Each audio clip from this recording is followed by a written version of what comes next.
Good morning, people. Today we're going to talk about the GMOs. GMOs is a genetically modified organism. So the principal issue here is that as a farmer we have one problem, the food security. Today we have to produce the greatest amount of food to feed the greatest amount of people. So in this case appear the GMOs. The GMOs, according to the Food and Agricultural Organization, is a organism that has been modified by a recombinant DNA. So to implement the GMOs we have different aspects to consider, because the GMOs had many obstacles to be implemented to the small farmers, because in the developing countries the greatest amount of farmers are low-income farmers. So they have different obstacles, and according to my expert, that is the Dr. Juan Carlos Rosas, they need better quality soils. For that, they don't have the knowledge to achieve this goal, and then they need improved seed. So the improved seed is very expensive, so they don't have the money to purchase the seed. In other case, we have to put the implement of the GMOs into a context, because we are losing different land races in countries like Honduras or countries like Mexico that are the principal producers of maize and other crops. So today we're going to talk about the different advantage and disadvantage of different GMOs that are used in the developing countries. So we are going to initiate this presentation with the developing of coffee. Okay. Good night. My name is Luis Castellanos. My topic is coffee. In this case, I will to explain about the coffee. The coffee is a crop very important for Honduras, and for the industry of coffee and the geneticists, the principal option of use GMOs is for increase the production and reduce the pest and minimize the use of chemicals. This is important for the also society, because in the same area you can have the more production. The principal problem with the coffee GMO is no exist the regulation in Honduras that the crops have established in a quality area, and these crops is prone for many pests, and this is a problem that the farmer use more chemical for this pest and make resistant to the pesticide. And the other problem with these crops is the cultural reason, because the people think that GMOs produce cancer and other disease. Well, good night. My topic is the genetically modified tomatoes. Well, the principal objective of this interview was that know more about this crop. Well, the tomato have a big importance in the society and the economy of the agricultures in Central America. But this crop have some problems in like the appearance of new pest, and we have expensive cost in the production of these crops. In my analysis, we conclude that in these crops, in this technology that is the genetically modified, we have two advantages that are: one, we don't invest in pesticide and insecticide, and we will have a low cost in the production. Um, the problems are that in Central America we don't have regulations about this technology, and other problems is that people don't know about this topic, and they don't invest in these crops. Thank you very much, and my classmate will. Well, I talk about my topic are the modified insects and bugs. Can really the modified insects accept the agriculture today? Yeah, the use of different methods to modify insects are sterilize many kinds of mosquitoes to prevent the propagation of disease about the dengue or malaria in countries like Africa and other countries, like the prohibition of the Ebola today can be realized more easy than the other kinds of technologies today. The modified insects carry problems to agriculture? No. The improve of the modified insects reduce the use of pesticides and many chemics that causes damage in the environment. So the use of modified insects can be important to reduce this cost of production in many production of agriculture today. So before that, the modified insects talk about the technologies can help the agriculture today, and one of these technology is reproduce the genes, the benefits of genes that many insects have in their DNA, and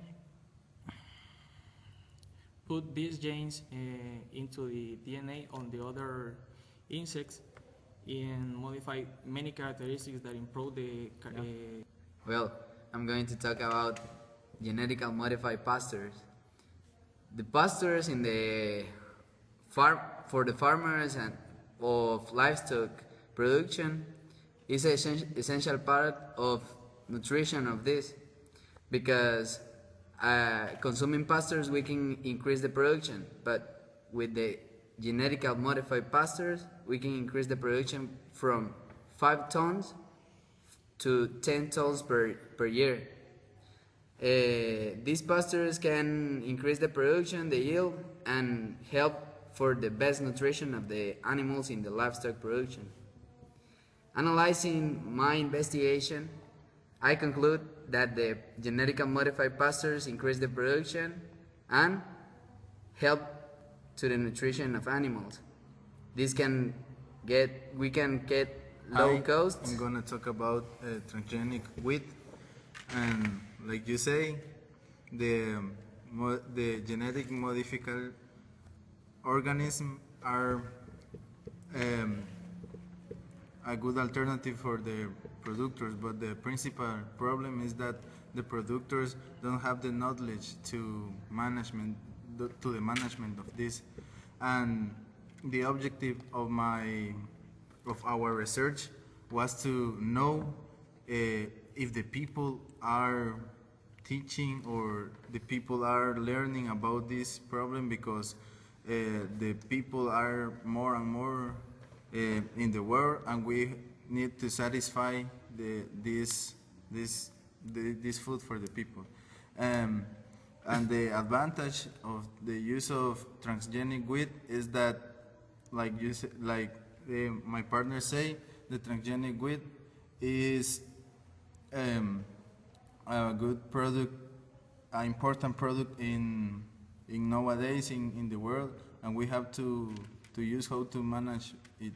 And the disadvantage of that is that only USA have patent the legal procediment to use the transgenic wheat, and in this case only the company Monsanto are producing a few crops of transgenic wheat, and this is a problem because the people have to know how to manage, and the small producers aren't producing wheat here in Honduras. And this is part of my investigation because I want to know if the people here in Honduras was using the transgenic wheat, and my answer was that they don't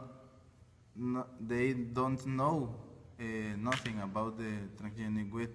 Only in the USA are this conclusion, and the conclusion is that we have to teach to the people, to all the producers. I'm going to talk about the genetically modified of corn. As we know, this is an important crop around the world because with corn we can feed animals and humans. Genetically modified corn provides us many advantages, and is the only modified crop that it can be produced in Honduras. And Zamorano is an institution that is helping with this new technology. It provides seed to Argentina, Colombia, and Mexico. And some advantage that these GMOs provide us is that they are tolerant to herbicides and also to insects. And with this new technology, we can improve the development of the seed, so the plant can produce better, and the type of corn that we want could provide what we want to produce. So about the interview that I make to my expert is Renan Pineda, and he said that we have a big problem in the society because they don't know about GMOs, and they don't have the knowledge about what it can provide us. So as my partner said, we need to try to teach people so they can produce a better seed that can provide to people better quality of corn. Good night, everybody. In this opportunity, I talk about a transgenic soybean, is the Glycina max. This is the soybean is a miracle crops. Normally, the principal problem is about of this crop is low productivity in the per area in America, principal in Central America. This is the cause of the scientists or the scientist community think in the new source or in the new tools for the productions in the agriculture. The other problem is the severe insects influence in the productivity. And because the soybean is a crop very rich in the nutrients and proteins. This is a principal cause of the soybean is very rich of the insect. The scientists think in the solutions. The solution is create the new crops or others technologies. This is the reason for the agriculture, the new agriculture use the types of crops. This is GMO. GMO is genetically organisms modified. In my case, is the soybean. Exist the 16 varieties in the world. The scientists take the different proteins or different characteristics for introduced in the normally on the conventionally soybean seeds. When put the principal characteristics, the process is the create the good crops. The advantage is determinate that species the highly resistant of foliar disease. This is the principal advantage of the soybean and other or normal seed soybeans. The other advantage is the development or create the growth in the productions per area. Normally is in hectares or on other in Central America, Central America is manzana. Normally, the producers or farmers don't have the resource of money to take these technologies. But normally, it's good that different governments create programs for these resource. And for conclusions, according to my specialist or my interview people is the Dr. Raúl Espinal. He said that the principal advantage is the more productivity for the nutritional humans consumption and create the new resource for the productions cattle and dairy productions. Thank you, and my partners Jeffrey have the principal conclusion and recommendations. Okay, after hearing all my partners, we could identify different obstacles to implement the GMOs in Latin America. So, according to Dr. Juan Carlos Rosas, the first is the knowledge. In Latin America, the small farmers don't have the correct knowledge about the GMOs, about what is a GMO and about how to use a GMO. And this is related with the information system, because in Latin America we don't have the correct information about a GMO. In second place, the small farmers don't have the economic resources to purchase the GMOs. GMOs needs better quality soils, better farms, the use of machinery, need irrigation systems.